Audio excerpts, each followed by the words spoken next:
All right, Rich Casanova back in the Global Podcast Studios here in our headquarters in Atlanta, Georgia. And we're joined today in studio, the dude, the man, the myth, the legend, the chief of cybersecurity. Welcome, Dewayne, to another episode. This is going to be a good one. Yes, it's going to be a great one because what I decided to do with this episode is to focus on the Cybersecurity Mindset, which is my feature publication, but also to take the publication and to build it into real-world situations and help readers understand how can they use the cybersecurity mindset. Because when I wrote the publication, I wrote the publication based on what I know about cybersecurity and what the industry is facing. Right. So I decided to come up with mastering the cybersecurity mindset as a way to show readers how to take the information in the publication, right, and apply it to their jobs and to take action, and to see where cybersecurity best fits for themselves. Because we have people that are in the military, and also we have people that work for the federal government, and also corporate America. Right. What can you draw out of the cybersecurity mindset that's going to help you become much wiser, right, and also to help you understand how to channel the cybersecurity landscape? Right. Yeah, these topics we're going to be covering will apply to virtually a startup, just an up and coming brand, all the way to the largest government entity or corporation you can imagine, right? So the principles are core, but it's a matter of, you obviously need to scale appropriately for your organization. So before we get into these topics, for our listeners, just want to remind you, we are speaking with Dewayne Hart. So all these topics we're going to be covering is in the Cybersecurity Mindset. It's actually a book that he authored, Dewayne Hart. So, and he's obviously here in the podcast studio with his podcast. He's been on YouTube, speaker as well, on stage. So anyway, the call to action is, if you're listening, just everything you need to know that we're going to be covering can be found at DewayneHart.com. That's DewayneHart.com. Okay, let's get back to the conversation. So what's on your short list, speaking of Mastering the Cybersecurity Mindset Part 1? And this is the subtitle here is, like you teased, was utilizing the readiness concepts to operate programs. All right. Well, that's a concept I learned in the United States Navy. It's quite simple. If you stay ready, then you will always be ready. So let's take that concept and build it into this topic here for a second. Okay. Because readiness is about being proactive. It's about knowing exactly the state of your cybersecurity programs. Because we want to beat hackers to the finish line. Yeah. That's our ultimate goal in this cybersecurity landscape, is to deter hackers and to defeat their tactics. But to do that, we as citizens have to be proactive in how we manage cybersecurity. Right. So when we look at utilizing readiness concepts to operate programs, we are merely talking about what are some of the defenses, what are some of the fundamental practices, and how do we approach cybersecurity in a way that we can be smarter than hackers? Right. And also, too, that we can have an enterprise that is far, far protected, and also, too, that the enterprise is doing exactly what it takes when it comes to cybersecurity, which is to secure our information. Right. But to get there, we have to think about readiness. Yeah. I mean, I think the sports analogy applies to this like 100%, because if you've ever been involved in any type of sporting organization, you do your reps, your practice, and you're ready for your opponent when they hit the stage, in the case of the playing field. But you have to have your playbook. You have to know your playbook, but you also need to know your opponent's playbook, which is the hackers in this case. Yes, right? Yes. I've always stated that cybersecurity is kind of like a NFL game. Yeah. Because if you notice that the coach always have what I would call their play card. Yeah. Okay. Which is their playbook. Right. Exactly. So the coaches have an offense and a defense strategy. Right. Taking that same concept, when we merge into cybersecurity, we all should have a playbook. And in that particular playbook, we are always saying to ourselves, how would a hacker infiltrate my system if I did not patch this system on time? How is the defense going to react to our playbook, right? Right. And so let's bring it back to cybersecurity. So I think that one of the cores, correct me if I'm wrong, but it kind of starts at do you know what's on your network? Yes. Right? Here goes Critical point. Here goes something very important. Okay. I always argue about the term of cyber visibility. Okay. Because cyber visibility is stated simply, do you know what's on your network? Because if you don't, that's how you create blind spots. Okay, Because yeah. blind spots are areas that haven't been treated, Yeah. haven't been monitored, and haven't been tested before. And see, most people will think that they have a handle on their enterprise. Right. But I would almost guarantee you that through cyber visibility, there are some leaks and there are some blind spots on your network. So, Yeah. so If you came in and did an audit, Mhm. they'd probably be shocked at what their exposure is, right? yes, Yeah. yes, because all systems are vulnerable. Yeah. Yep. All systems are vulnerable. We just have to identify where those vulnerabilities are. Right. And if you identify the vulnerabilities, are you taking the proactive steps to remediate those vulnerabilities Right. on time? And are you monitoring your enterprise? That's a key principle, is that there's going to be gaps, there's going to be opportunities, but it's a matter of just diminishing those, right? And also, we've been talking about proactive. Later, we're going to be talking about, when the worst case scenario happens, what's your readiness for reacting, right? But back to this question of your network. If you had to put a percentage of companies, organizations you've dealt with over the years, say 1 out of 100, how many of those do you feel really know their network at the level they should? I would say in my estimation about 65%. Really? Really. Wow. Let's just That's say shocking. That's scary. Because of the way that cybersecurity operates, there is a lot of organizations that have high up-tempo environments. So organizations have to prioritize their focus. Mm-hmm. And most of the time when it comes to issues like cyber visibility, they don't understand that your asset configuration, vulnerability management, and your incident response plan Right. are all the ones that's going to feed your cyber visibility program. Because if you don't know where you are most vulnerable, well, guess what? If a hacker finds out where you're most vulnerable, Right. okay, they just beat it. Yeah. They just found ways to beat you to the finish line. I mean, not to harp too much on the sports analogy, but even if you're not an avid sports, you've seen an NFL game like you referenced.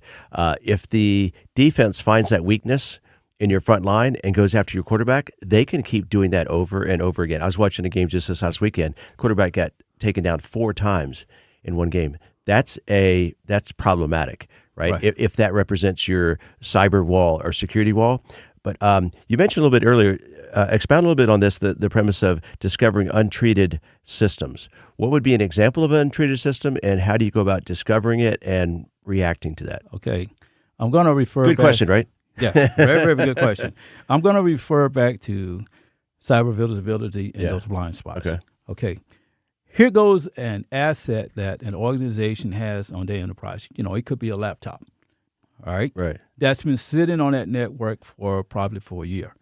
And guess what? It has never been monitored and Wow. it has never been tested before for like vulnerabilities. Wow. Well, guess what? The configuration of that laptop hasn't been set to the organizational standard, and that's why they don't know what that asset is, because when it's set to the organizational standard, they can monitor the asset with these certain cybersecurity tools. But the tools don't know that it's on the enterprise. Right? Now we go to another level and say, okay, over that past year, there's been 100 vulnerabilities that have been found for that Windows 10 device. Guess what? That asset is vulnerable.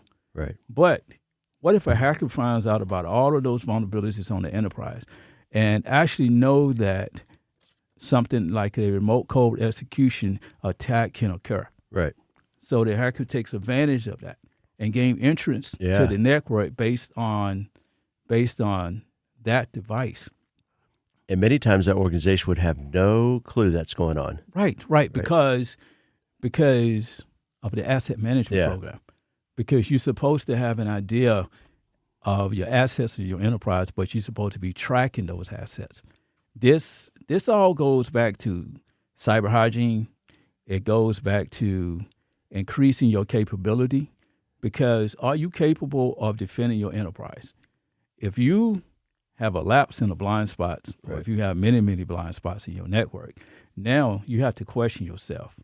What's your readiness program? Right.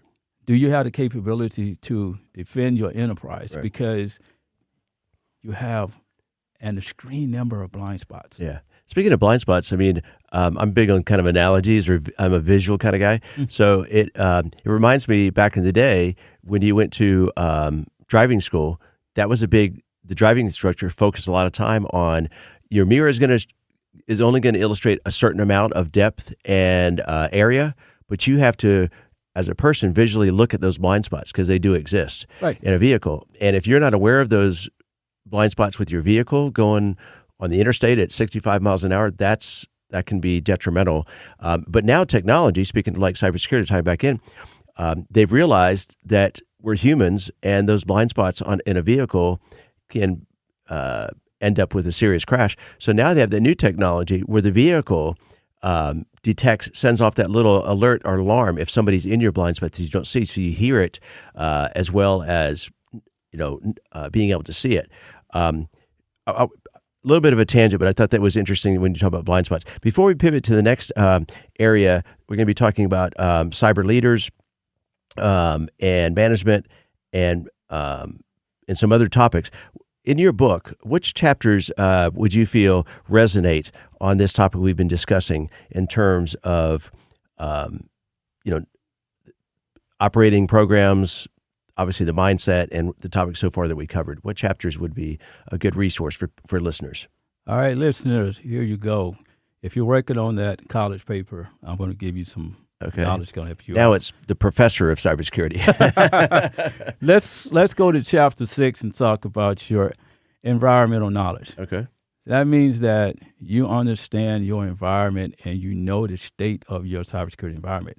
But to do that, I want to go back to one other concept, because you brought up the concept, especially about cybersecurity tools. Yeah. Because tools are very important, but if you don't policy tune those tools, if you don't have those tools configured properly, if you're not utilizing the tools to the best of their capability, guess what? You just lost out on your continuous monitoring. Yeah. And what that continuous monitoring is pretty much giving you the eyes and the ears so that you can see the state of your enterprise. So when we speak about your environmental knowledge, you should know your assets in your enterprise. You should know you should also know your IP address scheme, and you should also know what vulnerabilities are on your enterprise as well too. Now, all of this is fed through your environmental knowledge.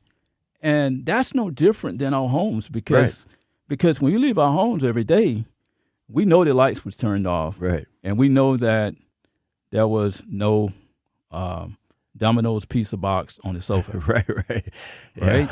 So when you come back home and you see that, and you notice that nobody should be in your house. That's a huge red flag, And that's a huge red flag. So when you work on these enterprises, environmental knowledge is very important, so that you can understand the state of your enterprise. Because when you're proactive, so that means that you set up defenses and you can deter hacker tactics.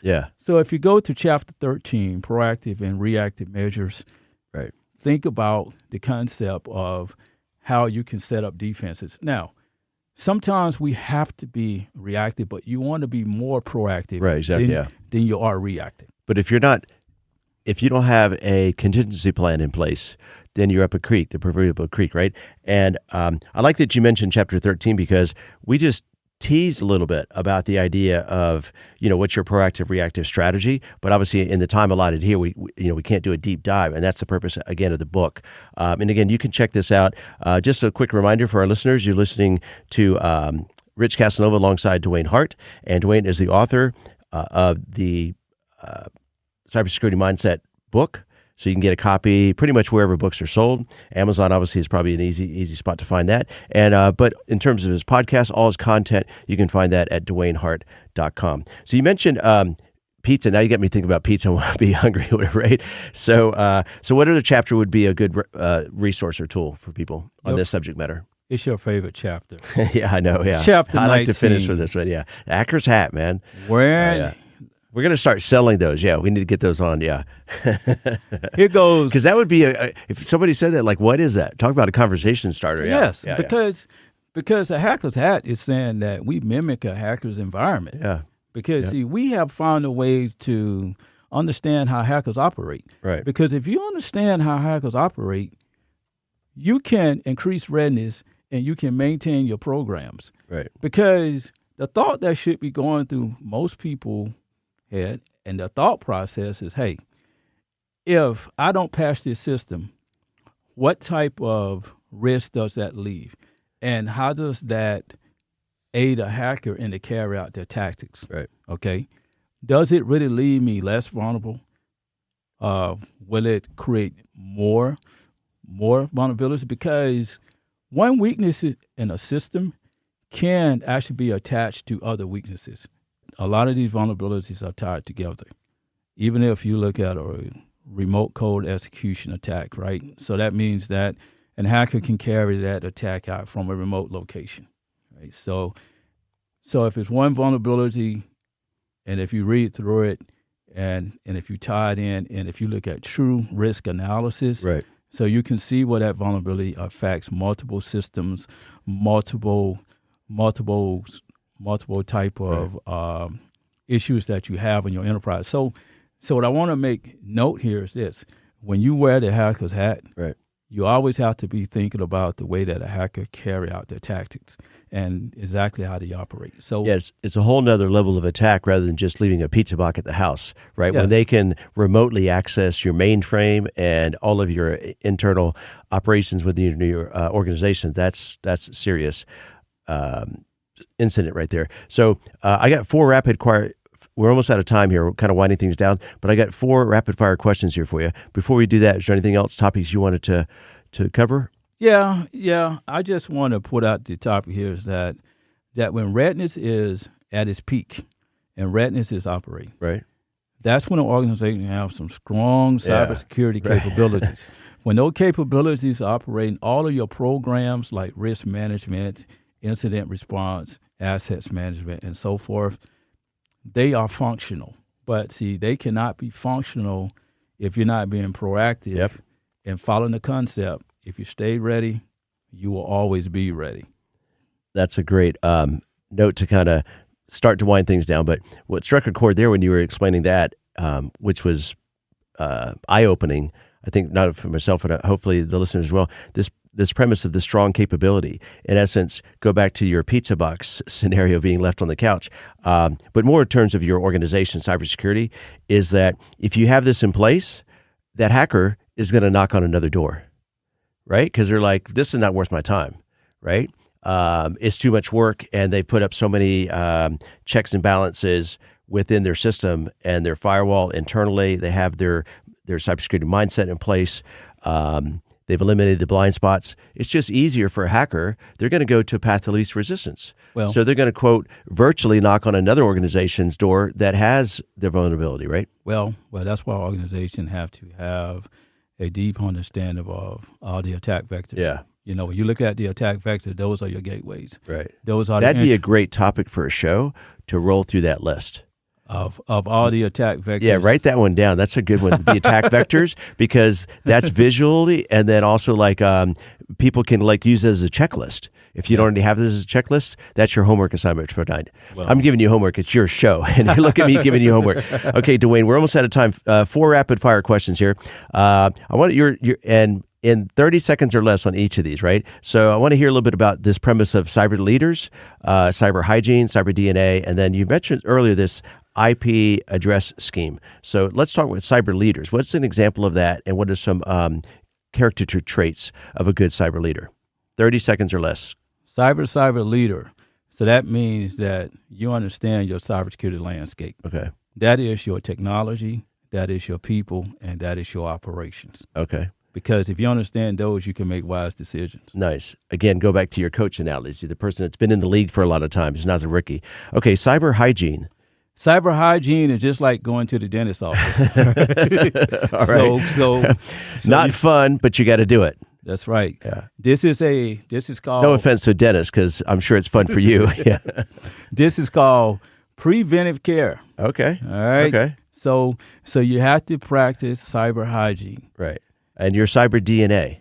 Your cyber DNA is the makeup for your organization. It's kind of like a puzzle, right? Right. If I take 24 parts of cybersecurity, and if I figured out a way to make all of them work together, what I form is the cybersecurity DNA.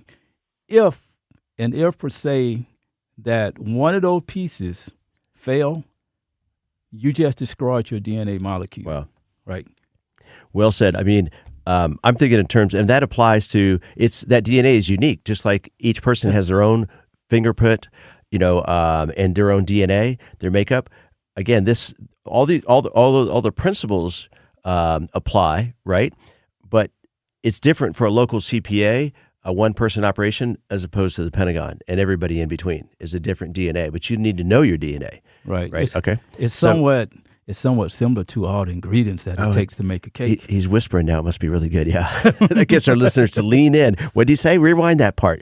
Okay. So our last rapid fire question, and then we'll close things out, is you tease this premise of the IPS address scheme. Most people, I think, know what an IPS address is. What do you mean by scheme? Yeah.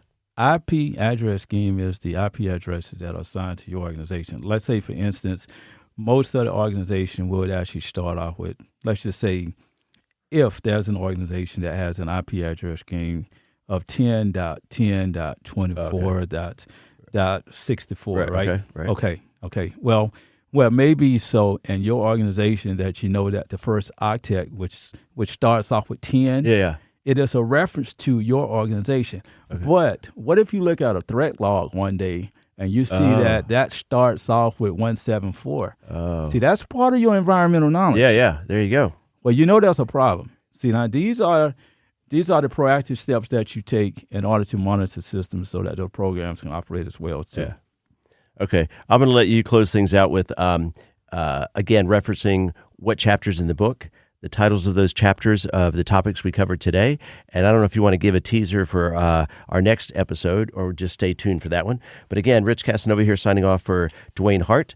And everything you need to know about cybersecurity literally can be found at DewayneHart.com. You can find his YouTube channel, obviously the podcast, get a copy of the book, talk to him about speaking at your event, so forth and so on. So, Dewayne, close us out with those topic reminders one more time and the chapter reference. All right, then. So Chapter 6 on your environmental knowledge, and Chapter 13 is on proactive and reactive measures, and Chapter 19, which is Rich Casanova, best chapter. He liked it the most, which is called Wearing the Hacker's Hat.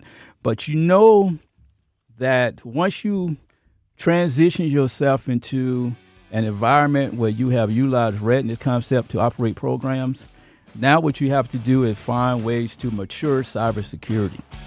And that's going to be the topic of the next podcast episode we are going to have. It's going to be called Cybersecurity Mindset, Maturing Cybersecurity for Your Enterprise. Stay tuned, and we'll see you then.